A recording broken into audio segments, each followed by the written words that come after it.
Fellas, you know Degree Cool Rush deodorant, right? Well, last year they changed the formula, and guys were mad about it. One dude even started a petition. So guess what? Degree heard us, admitted they messed up, and brought the original Cool Rush scent back exactly how it was. And it's in Walmart, Target, and other stores now for under $4. So grab some and remember why its cool, crisp, and fresh scent made it the #1 men's antiperspirant for the last decade. Degree Cool Rush is back, and it smells like victory for all of us.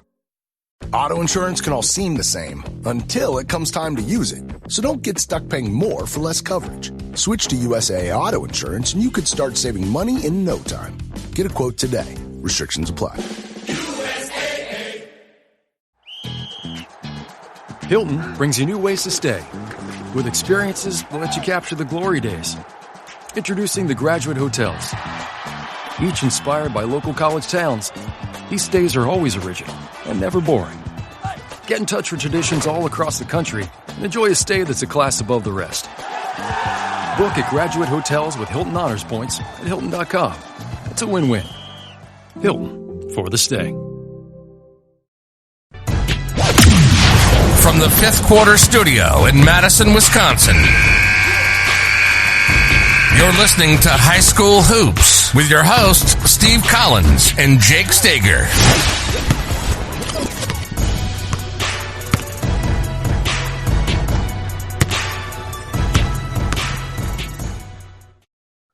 All right, welcome to High School Hoops. I think we're more than 200 episodes, Coach. I don't even remember, to be honest with you. It's been a long time. That's good. That means we're doing our job. It's been years, right? I mean, I could look here. How many years has it been that we've been doing this? Oh, I met on your beta version of Teach Hoops. Which gosh, then it's been a while then. Long time. So that's been around. So I'm going back. Your daughter was in middle school at the time, because I remember November 2nd, 2018. Wow.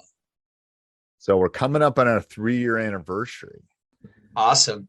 The game has been quite interesting the last 3 years. It's changed a little bit, to say the least. It's changed a little bit. All right. So before we jump in and talk about our topic, I'd like to give a big shout out to our two sponsors. First of all, Dr. Dish. If you don't have 3 of them like me, shame on you. Mentioned High School Hoops, Coach Unplugged, Coach Collins, Wisconsin basketball, whatever. They'll give you $350 off. Also, go over and check out teachhoops.com for coaches who want to get better. If you're looking for a mentor, looking to become a better basketball coach. If you're looking to get in, jump in office hours or one-on-one calls, that's the place for you. All right. So what are we talking about? We've been throwing around ideas. Coach and I guess I was talking to Steve and I was like, what about practice? You know, practice is such a broad thing, but the key to a great practice is getting your players to value it, buy in. And so how do we as coaches get our players to value and buy in practice? So I think they have to understand why we practice. So I just recently did a video for my guys, so I'll share a little bit of this. But think about when you learned a new skill, like you learned to swim or you learned to ride a bike, right? Get training wheels first. But then once you got on that wheel and mom or dad were holding the back of the bike and then they let go, what would happen? You'd concentrate, right? And then you'd eventually fall down probably when you were learning to ride your bike. You got a 3-year-old, you're going to have to do this. But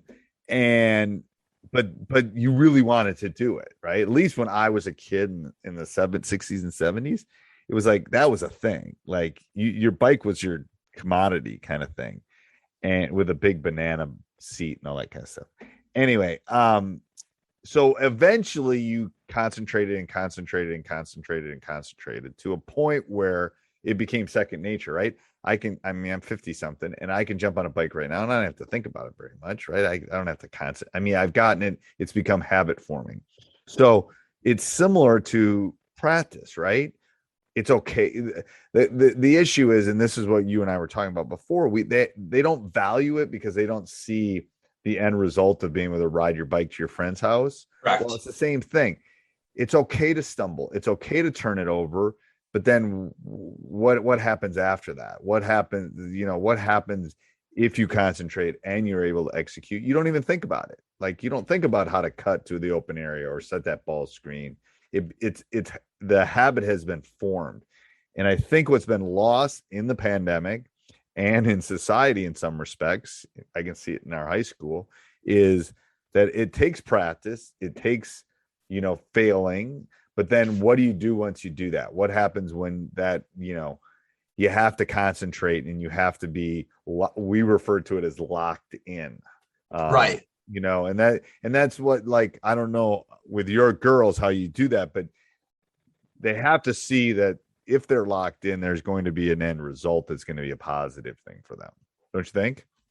Yeah. And I talked about with my girls this week, just in general, because no matter what sport you have, you got to get your players to lock into training, whether it's basketball, tennis, whatever sport it is, soccer. And I told them, when you're at practice, it's the win mentality. And I got this from a high school football coach years ago. It's just, what is important now, right now, for that 90 minutes of practice? What's important now? Just something to get that focus of that win mentality. I really like that, because often we talk about win as, I have more points than somebody else, but like win as an acronym is what's important now. I like that. Love. I'm gonna interrupt. Love that. Stealing that. Love that. Please do. Stealing that. Please do. Swear to God. I just wrote it down. I'm going to talk about with my coaches. Win. Why aren't we winning? What's important now? What's important now? It's the listen. It's the pay attention. And then I would say the other thing I've been working with my girls is, are you being a great teammate? Are your actions, are you being a great teammate? So everything that we do, and I've been thinking about this, even these girls are 13, 14 years old, is when they come to practice, it's important. And what are you doing to be a great teammate? And if your actions aren't being a great teammate, then your actions are not acceptable on our team. And so I think that puts that accountability factor. Right. I mean, I've done. And this is something I'm going to convey this year. Talk and touch. Because that's how you build culture. Because what do I mean by talk and touch? I mean, talking is you're communicating what you're doing or how you can help your teammates. And the touching part is high fives, all that kind of stuff, that's how you communicate. I can show you YouTube videos of the teams that win give high fives. And a touch doesn't necessarily have to be a physical touch. It can be a point. It can be a yes. It can be like that kind of stuff. It's a sense of value and valuing each other. Yes. The touch means that you're having that interaction, and it doesn't have to be physical. It can be a nod. It can be a nod when you're running down the court. It doesn't have to. It can be a verbal. But high fives are good. Thumbs up. Teams that high five and give that bump. I don't whatever. Yeah. Last week we talked about like protocols. I'm just thinking about the touching part. Do you think at timeouts we gotta sanitize the timeouts?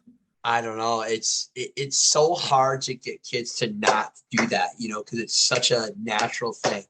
It's like as a school teacher, when you're teaching first grade, your first graders. But if you're all sanitized when you walk in, you should be good then.